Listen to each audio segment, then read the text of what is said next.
Assalamualaikum warahmatullahi wabarakatuh. Yang terhormat dosen pembimbing saya Bapak Iwayan Nuka Lantara, MSI PhD. Yang terhormat para dosen penguji. Perkenalkan, nama saya Ageng Widya Anugrah. Saya dari Semba 46, Konsentrasi Finance, Universitas Gadjah Mada. Pada kesempatan kali ini, saya akan mempresentasikan tesis saya yang berjudul Pengaruh Kepemilikan Investor Domestik dan Asing terhadap Yield Surat Berharga Pemerintah di Negara ASEAN 5. Penelitian ini dilatar belakangi oleh beberapa hal sebagai berikut. Yang pertama yaitu obligasi sebagai alternatif pendanaan suatu negara pada berbagai kondisi ekonomi. Perkembangan kondisi pasar obligasi harus selalu diperhatikan, sering obligasi sebagai instrumen investasi bagi investor dan pendanaan bagi emiten, di mana kondisi yang berbeda di antara sebelum COVID-19 dan selama COVID-19 berdampak pada struktur kepemilikan obligasi pemerintah. Kemudian perubahan preferensi investor dalam investasi obligasi pemerintah, terutama di negara ASEAN, dengan investor asing dan domestik memiliki peran penting dalam menentukan yield obligasi, di mana investor asing dapat meningkatkan capital inflow maupun capital outflow dengan ekspektasi risiko yang berbeda, sedangkan investor domestik lebih mengenal kondisi perekonomian domestik sehingga dapat meningkatkan stabilitas di perekonomian. Kemudian perbedaan preferensi dan perilaku antara kedua investor tersebut dapat mempengaruhi permintaan dan penawaran obligasi sehingga berdampak pada pergerakan yield obligasi. Di negara ASEAN masih menjadi alternatif investor dalam diversifikasi portofolio serta yield enhancement. Sebagai contoh di negara Indonesia, di mana sebelum COVID-19 kepemilikan asing terus meningkat, di mana domestiknya juga terus meningkat. Namun selama COVID-19 kepemilikan domestiknya meningkat, namun kepemilikan asingnya cenderung stagnan. Investor juga tetap memperhatikan indikator market seperti CPI, GDP, M2, maupun CDS dalam berinvestasi. Pertanyaan penelitian yaitu yang pertama adalah apakah kepemilikan investor domestik berpengaruh negatif terhadap yield surat berharga pemerintah di negara ASEAN 5 sebelum dan pada saat COVID-19. Kemudian apakah kepemilikan investor asing berpengaruh negatif terhadap yield surat berharga pemerintah di negara ASEAN 5 sebelum dan pada saat COVID-19. Kemudian yang ketiga yaitu apakah Consumer Price Index atau CPI berpengaruh positif terhadap yield surat berharga pemerintah di negara ASEAN 5 sebelum dan pada saat COVID-19. Keempat yaitu apakah Gross Domestic Product atau GDP berpengaruh negatif terhadap yield surat berharga pemerintah di negara ASEAN 5 sebelum dan pada saat COVID-19. Yang kelima yaitu apakah jumlah uang beredar atau M2 berpengaruh negatif terhadap yield surat berharga pemerintah di negara ASEAN 5 sebelum dan pada saat COVID-19. Dan yang keenam apakah credit default swap atau CDS berpengaruh positif terhadap yield surat berharga pemerintah di negara ASEAN 5 sebelum dan pada saat COVID-19. Dengan tujuan penelitian yaitu menguji secara empiris variabel di atas mempengaruhi yield surat berharga pemerintah di negara ASEAN 5 sebelum dan pada saat COVID-19. Manfaat penelitian diharapkan dapat memberikan kontribusi dan memahami dinamika pasar obligasi, khususnya pengaruh investor asing dan domestik dalam konteks sebelum dan selama pandemi untuk akademisi, pelaku industri keuangan, investor maupun regulator. Landasan teori yang saya gunakan yaitu yang pertama adalah yield surat berharga atau obligasi. Dengan obligasi merupakan efek sifat hutang yang diterbitkan oleh issuer kepada lender menurut Badi dan kawan di tahun 2024 dengan perhitungan yield to maturity menyetarakan nilai hari ini dari obligasi dengan nilai sekarang dari semua arus kas di masa depan menurut Miskin dan Seretis di tahun 2011. Obligasi ini memiliki kepemilikan obligasi yang dibagi menjadi dua yaitu kepemilikan domestik dan kepemilikan asing. GDP merupakan nilai produk dan jasa yang dihasilkan suatu negara, baik oleh penduduknya sendiri maupun oleh orang asing yang tinggal suatu negara serta dihitung untuk satu tahun tertentu. Dengan jumlah uang beredar atau M2 merupakan M1 ditambah simpanan tabungan di bank dengan deposito berjangka dan dana pasar uang. Consumer Price Index atau CPI merupakan indeks CPI year on year yang menunjukkan perubahan harga seluruh barang dan jasa yang dibeli untuk dikonsumsi oleh konsumen.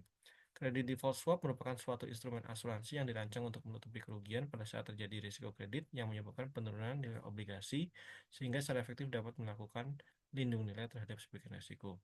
Teori ekonomi yang saya gunakan yaitu ada tiga. Yang pertama adalah modern portfolio teori, di mana teori investasi yang menekankan pentingnya diversifikasi untuk mengoptimalkan hubungan antara risiko dan return.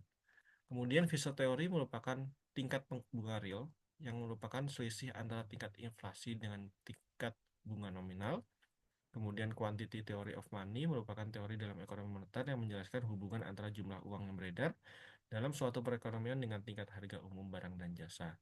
Kemudian kerangka penelitian ini saya bagi menjadi 4, yaitu model pertama yaitu dengan variabel independent domestic ownership. Variabel kontrolnya adalah GDP, M2, CPI, dan CDS berpengaruh terhadap yield obligasi negara. Dengan model 2 yaitu foreign ownership atau kepemilikan asing. Dengan variabel kontrol GDP, M2, CPI, dan CDS berpengaruh terhadap yield obligasi negara.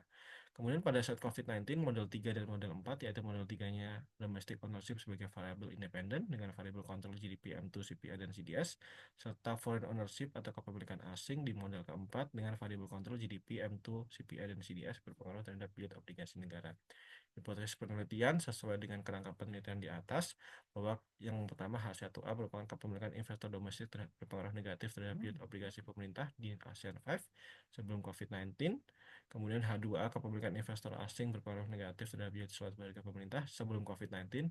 H3A kepemilikan investor domestik berpengaruh negatif terhadap yield suatu harga pemerintah di negara ASEAN 5 pada saat COVID-19. Dengan H4A kepemilikan investor asing berpengaruh negatif terhadap yield sebagai pemerintah di negara ASEAN pada saat COVID-19. Semuanya dilengkapi dengan variabel kontrol yaitu CPI, GDP, M2, dan CDS untuk masing-masing model. Kemudian data penelitian, data masukan. Penelitian menggunakan data sekunder dengan jurnal utama adalah Do Foreign Investor Have a Positive Impact on the Domestic Government Bond Market? A Panel Polled Mean Group Approach dengan sumber data penelitian yaitu Bloomberg, Central Bank negara ASEAN, Ministry of Finance, kemudian Bond Market Association, dan Statistik Bureau.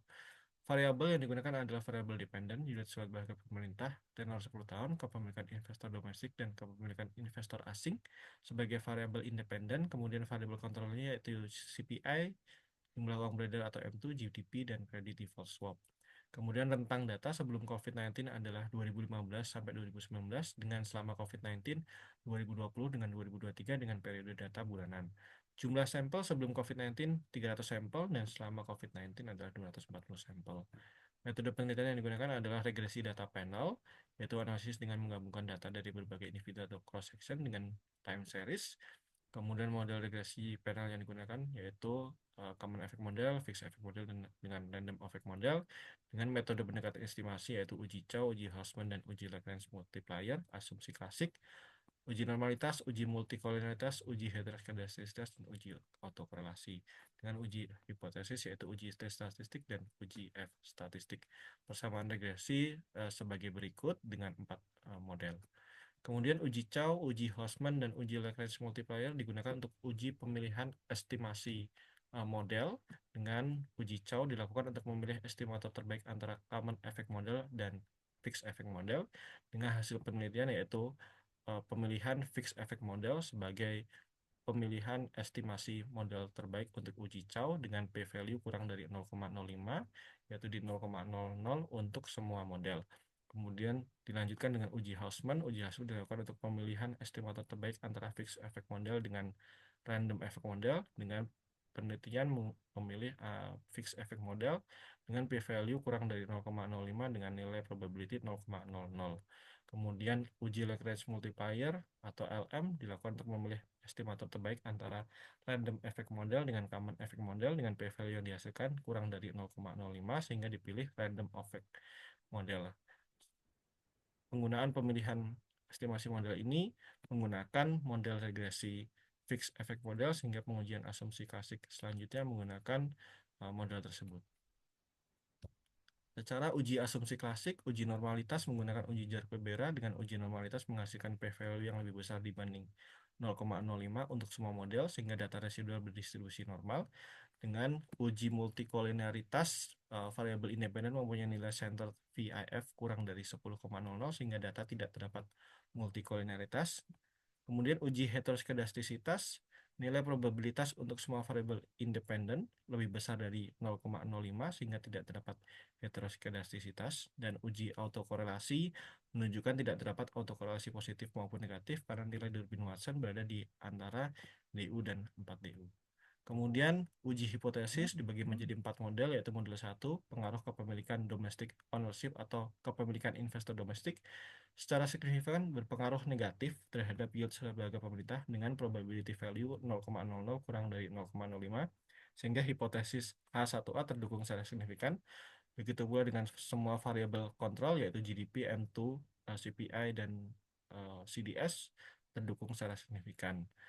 Adjusted R square 82% variasi variasi dalam variabel dependen dapat dijelaskan oleh variabel independen dan variabel kontrol.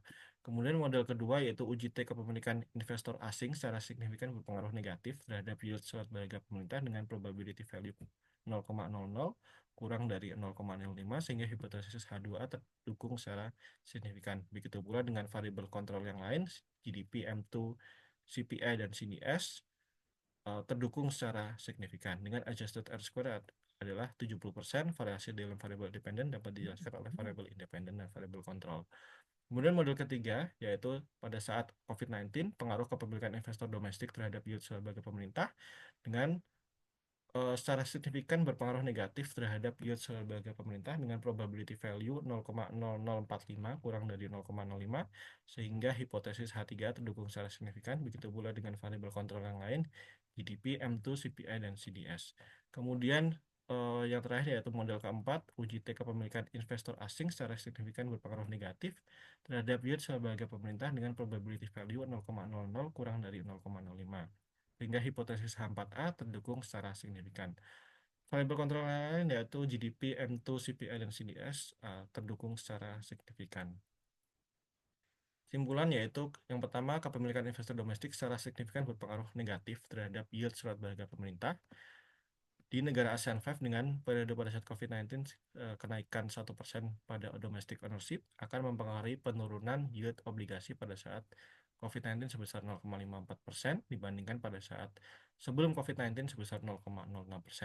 Variabel independen kedua yaitu kepemilikan investor asing secara signifikan berpengaruh negatif terhadap yield sebagai pemerintah di negara ASEAN 5 dengan kenaikan foreign ownership sebesar 1%, maka akan menurunkan yield sebagai pemerintah sebesar 0,11% dan pada saat COVID-19 dibandingkan sebelum COVID-19 yaitu 0,06%.